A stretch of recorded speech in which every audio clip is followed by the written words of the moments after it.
Ever wondered why the King Charles Cavalier got its name? Well, you're in for a royal treat. Picture this: a small, amiable dog with a soft, wavy coat, bright, expressive eyes, and an ever-wagging tail. Now, isn't this a rather charming image? This, my friends, is the King Charles Cavalier, a breed that has captured the hearts of many around the world. But have you ever stopped to think about its name? King Charles Cavalier. It sounds quite grand, doesn't it? Somewhat regal, perhaps even royal. And that's because it is. Now let's take a step back. The King Charles Cavalier isn't just another breed with a fancy name. It's a breed with a history as rich and intriguing as its moniker suggests.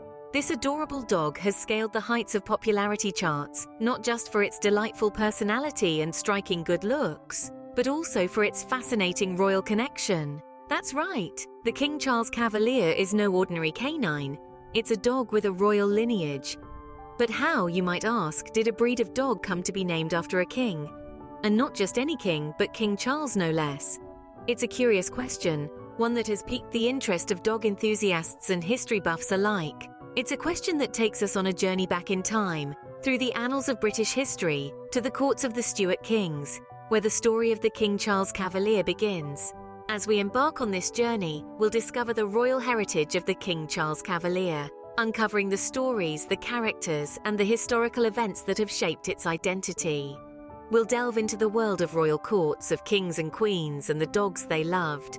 We'll unravel the mystery behind the name, the legacy behind the breed. So grab your metaphorical magnifying glasses and detective hats. It's time to turn the pages of history and uncover the royal secret behind the name of this beloved breed. So let's dive into the regal history of this breed and find out why it's named after a king. Now let's turn back the hands of time to the 17th century, where our story begins. In the heart of the 17th century, nestled amidst the grandeur of royal courts, a breed of dogs was emerging that would soon capture the hearts of nobility. These dogs were originally known as toy spaniels. Small in stature but large in charm, these toy spaniels were bred for companionship, their friendly and affectionate nature making them the perfect lap dogs for the ladies of the court. Now let's introduce a key player in our story, King Charles II. Ascending to the throne in 1660, Charles II was known for his love of the arts, his flamboyant style, and his fondness for dogs, particularly, you guessed it, our toy spaniels. It was said that the king was rarely seen without 2 or 3 of these dogs at his heels, so much so that they became synonymous with his reign. These dogs weren't just pets to the king. Oh no, they were his constant companions. Whether he was holding court, signing decrees, or even attending state functions, the toy spaniels were always present. Their constant presence in the royal court and their association with the king didn't go unnoticed. As their popularity grew, so did their prestige. No longer just toy spaniels, these dogs were now seen as a symbol of royalty and nobility. They became a must-have accessory for anyone who was anyone in the royal court. And so the toy spaniel began its transition, shedding its humble beginnings and stepping into the limelight of royal recognition. And so, due to King Charles II's immense love and dedication to these dogs, they were bestowed with a new name, one that would forever link them to their royal benefactor. They were no longer just toy spaniels. They were now known as King Charles Spaniels. So, King Charles II's love for these dogs was so great they renamed the breed after him. Talk about being a fan. But wait, there's more to this tail-wagging tale. Now let's take a little journey back in time, to the reign of King Charles II. This monarch had a particular fondness for his 4-legged friends, especially the breed we now know as the King Charles Cavalier Spaniel. So much so that he did something quite extraordinary. In a move that was unprecedented, King Charles issued a royal decree. Now, this wasn't a decree about taxes or land rights or any of the usual royal business. No, this decree was all about dogs. Specifically, it allowed these adorable spaniels to go anywhere they pleased. And when we say anywhere, we mean anywhere. Imagine strolling into your local pub and there, nestled by the fireplace, is a King Charles Cavalier, happily wagging its tail. Or picture walking into the Houses of Parliament and spotting a spaniel snoozing under a desk. That was the reality in King Charles's England. These dogs weren't just pets, they were practically royalty themselves. This royal decree wasn't just about allowing these dogs to go wherever they pleased. It was also a clear statement about the status of this breed. By allowing them into places that were traditionally reserved for humans, King Charles was saying that these dogs were not just pets, but companions, friends, and members of society. In issuing this decree, King Charles further solidified the connection between his name and this breed. The King Charles Cavalier Spaniel wasn't just a breed that the king liked. It was a breed that he loved, protected, and elevated to a status that no other breed had ever enjoyed. Imagine, these dogs were so loved by the king, they had a royal decree in their favor. Beat that, humans! Fast forward to the 21st century, and the King Charles Cavalier is still as loved as ever. This regal breed has not lost any of its charm or affection over the centuries.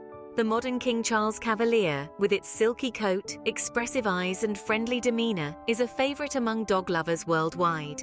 What sets them apart is their unique blend of royal elegance and playful charm. They carry themselves with a regal air, yet they're never too haughty to chase a ball or snuggle up on a couch. Their compact size makes them ideal for both urban living and countryside escapades. They are adaptable, fitting in well with families, singles, and seniors alike. But it's not just their looks that have won hearts, it's their personalities too. King Charles Cavaliers are known for their sociable and affectionate nature. They love being around people and are renowned for their ability to get along with other pets. These dogs are not just pets, they're companions, confidants, and a source of endless entertainment. Their intelligence is another trait that sets them apart. They're quick learners, eager to please, and can be trained easily. Whether it's fetching a ball, performing tricks, or simply following commands, a King Charles Cavalier is always up for a challenge.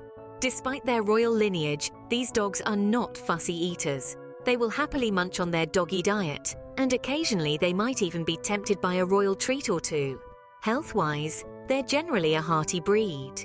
Regular exercise and a balanced diet keep them in good shape. Like any breed, they have their health concerns, but with regular vet checkups and a little TLC, they can lead a healthy, happy life. So why is the King Charles Cavalier still so popular? It's simple. They're more than just dogs. They're companions, entertainers, and loyal friends. Their royal lineage adds a touch of elegance, but at heart they're playful, loving pets, eager to please and quick to love. So the King Charles Cavalier, named after a king, loved by millions, and still ruling hearts. Long live the king! Let's do a quick royal recap, shall we? We've journeyed through a tale as fascinating as the dog breed itself, the King Charles Cavalier. Beginning from its humble roots as a spaniel, these affable dogs have truly come a long way. Spaniels were once the favored companions of nobles and aristocrats, their charm and good nature capturing the hearts of many.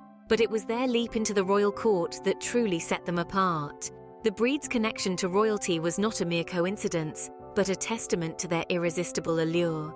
King Charles II, a monarch known for his love of dogs, was so smitten with these spaniels that he issued a royal decree. This decree not only allowed these dogs to accompany their royal owners everywhere, it also granted them privileges that were unheard of for dogs in the 17th century. They could stroll in the king's court, sit in the parliament, and even attend public executions. Now, that's a dog's life. In the modern world, the King Charles Cavalier continues to reign supreme amongst dog breeds. Its friendly nature, coupled with its regal appearance, has made it a popular choice for dog lovers worldwide. However, it's not just their looks or their playful demeanor that makes them special. It's their rich history, their connection to a king who adored them, and a name that carries a legacy of love and loyalty. And that, folks, is why the King Charles Cavalier got its name. It wasn't because it won a game of chess, or because it had a fancy crown. No, it was because a king loved it, and when a king loves you, you get named after him. How's that for a dog's life?